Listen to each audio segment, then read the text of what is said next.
Yo Joe, or Cobra, because today's review is going to be Cobra themed from the world of G.I. Joe. I'm wearing my Cobra shirt from Super 7, and we have this great Diamond Select Toys sponsored review today, looking at this latest gallery diorama and their G.I. Joe series. We've shown you several before. We've seen Destro, both versions of him, with the regular Destro and the Prophet Director Destro. We've showed you guys the Baroness, we've showed you Snake Eyes, and now we're going to be showing you Storm Shadow. So the latest in the series here, you can check out that standard box art that we've seen with the explosion from the vintage style packaging. Of course, it's got that Cobra enemy designation on it and the giant Cobra in the background. But that is really it. It's kind of got this classic vintage look to it, and we see this consistent with all the gallery dioramas, so no difference in this one here. But we really just want to hop in and check this guy out, so let's open this box. Okay, not falling for it this time. 3 points of tape on the top. I'm definitely not going to get caught off guard. We'll see. Easy open on the box. Got that crinkly plastic inside here.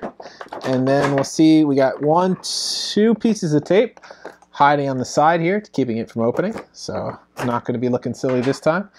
And it just pops right open. Look at that. Perfectly form-fitted.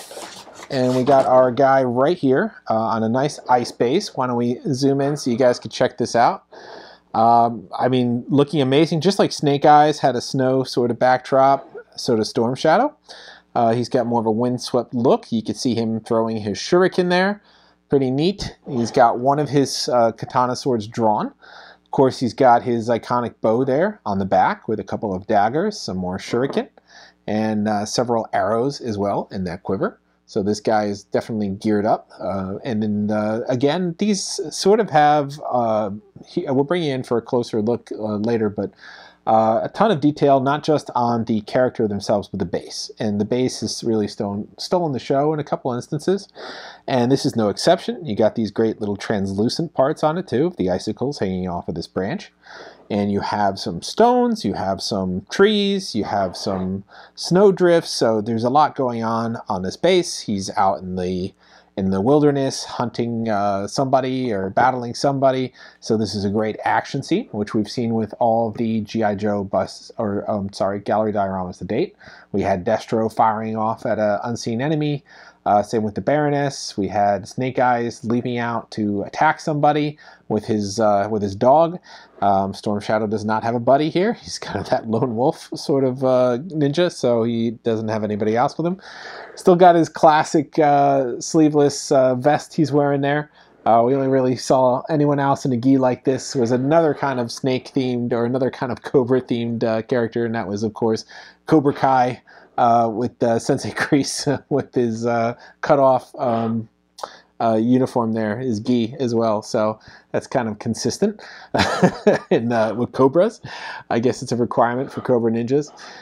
So yeah, I mean, pretty nice detailing on this. I mean, the way it's painted, the way it's sculpted, it just looks like a giant action figure. I mean, it's really nice. They get a lot of detail, even down to the treads on the feet here. And Storm Shadow is a fan favorite. I'm sure people are going to love this when they get their hands on it.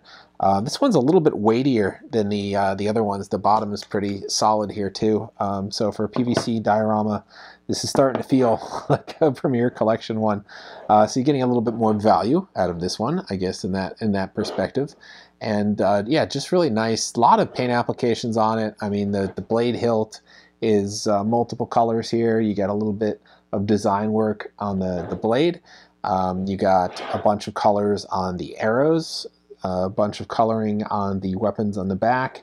I got a little spillover of a color here with a little black streak on my throwing dagger, but other than that, the tight paint applications throughout. He's got some on his belt too. So yeah, I mean, a lot of paint applications on this guy, a lot of layering here of the arm inside the outfit, of the different pieces on the base. So, and then a windswept look with this little belt here, the sash flying off to the side. So it's got a lot of dimension to it. Pretty cool for a price point of around 50, 60 bucks. Why don't we bring you in so you can see some of this detail up close? Talking about it is fine, but I really want you to be able to see it because there's a lot of detail on here I just can't do justice to. Like I was talking about on that hilt there, you could see this little etching there on the blade. Oh, look at that. You could even take the the sword is not glued into the hand. So if you wanted to, you could take it out. And I guess, well, no, it's not going back in that hilt. But you could take it out of his hand if you wanted a fist instead of a katana sword. So that's a cool feature, just discovered there. And you can see that different colors here on the hilt, a little red diamonds there as well. So a lot of different paint applications. He's got this sort of dirty look. It's not a super clean gi he's wearing here. Of course, he's got that great Cobra insignia. He's got that intense look on his face, even though his bottom part of his face is covered. And then this base I was talking about. You could really see that different layering going on in here, and these translucent ice effects coming, the icicles on the branch here, these little splash effects here from this sort of windswept look. And then you can see the rock and the trees and all this additional work on the base and the back. I mean, really nice. This isn't the focal point, but they didn't cheapen out on it. I mean, they really went all in on the detail here, and they put just as much attention into the base as they did the character. And I think it really pays off because it helps tell a story. It gives you this really nice display area. And then, of course, you got a lot of great accessories on him back here in the well. Some more throwing knives, some more shuriken, this little pouches, and then the bow and everything. And here's that little extra splash I was talking about there on the knife. But yeah, I mean, his little storm shadow symbol here, I mean, everything really nice. Even the arrows and the quiver look really nice. So they put a lot of attention to detail in this one. I mean, my only other suggestion would have been if they could have made that hilt functional and let you pop the sword back in there and maybe let you put a different accessory in his hand. That would have taken it over the top. That would have been really cool. He's even got a little hood here that is bent over, but it, you know, if it was real, it would be functional, stick over his head, but they kept that detail in there as well. So they didn't miss any of the classic Storm Shadow designs here. So that's really nice that they incorporated a lot of that into him here. And just great detailing all around. And I love how you can take this sword out. I mean, that is just a fun little bonus feature that if you wanted to just have him with a fist and throw in the shuriken, you could do that. Or you could throw this little sword back in there. Easy as that.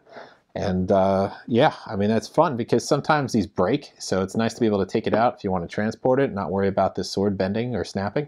So it's a great little extra feature hidden on here, not saying anywhere in the instructions, with a removable katana, not glued into the hand, so it's very nice. So yeah, great design, love this one. I'm sure you're going to love this one. If you were to just buy two, you'd have to get Snake Eyes and Storm Shadow, right? And I love how they chose to go with a snowy woods base, because then it perfectly matches Snake Eyes, and you could have these two guys squaring off against each other and keeping that sort of theme of the woods in the snowy woods, sort of with the two ninjas facing each other in their little ninja fashion. So it's perfect. I'm sure that's what they intended when they chose the base for this one, so it matches perfectly with Snake Eyes, and it sort of completes that little display set. All right, well, that concludes our look at Storm Shadow, the second ninja we took a look at in the G.I. Joe Diamond Select Toys Gallery Diorama collection. Definitely worth picking up if you can get him, if he's not selling out too quick. We'll have a link for you guys to pick him up. And with our special discount, of course, you get 10% off on not just Storm Shadow, but any in-stock Gallery Diorama or any in-stock product at Entertainment Earth. So take advantage of that code while we have it. We don't know how much longer we're going to have it, so please use it. Definitely worth getting a little discount and free shipping on orders over $39, which this is, so that qualifies. Like I said, he retails around $50, $60, depending on where you're picking him up from. So we tend to highlight the lowest price for you guys and then also throw the discount on top of that. So check it out. You'll be happy. He'll match up really well with that Snake Eyes and round out your set. Diamond Select has been doing really well with these G.I. Joe busts, or I'm sorry, gallery dioramas, so pick them up. There's going to be more. We saw that Colton one at STCC with the flocked beard and hair or whatever, so we'll check that one out when it comes out as well. So pick them up while you still can before they sell out. They are pretty popular, and they're a great way to build out your Joe collection if you're a huge Joe fan. These are just really nice pieces at decent price points. They're not going to cost you hundreds of dollars, but they're totally worth it. Got a lot of detail on them, and they don't take up a whole lot of shelf space. I mean, you can see just how narrow this is. We'll do the Red Hulk test. I love doing the Red Hulk test, and he is, you know, roughly as wide as a Red Hulk, maybe a little narrower than a Red Hulk, and only a little bit taller. So if you could fit Red Hulk, you could fit Storm Shadow. So plenty of room on your shelf. And if you wanted to display him with snake eyes, he would take up 2 Red Hulks then. So go pick them up. We'll have that code for you guys. That's all for this time. As always, like, subscribe, and follow. We're going to have many more things for you to take a look at. We're going to have more turtles. We're going to have a Darkwing Duck surprise. And we're going to have another Marvel Select to take a look at as well, in addition to stuff from Super 7. And I don't want to spoil anything, but other things as well. So keep checking back for those. Check out our other videos for anything else you might like. Let us know in the comments what you like, what you want to see more of, and we'll try to accommodate that as well. So that's all for this time. Come back soon, and we'll see you guys next time.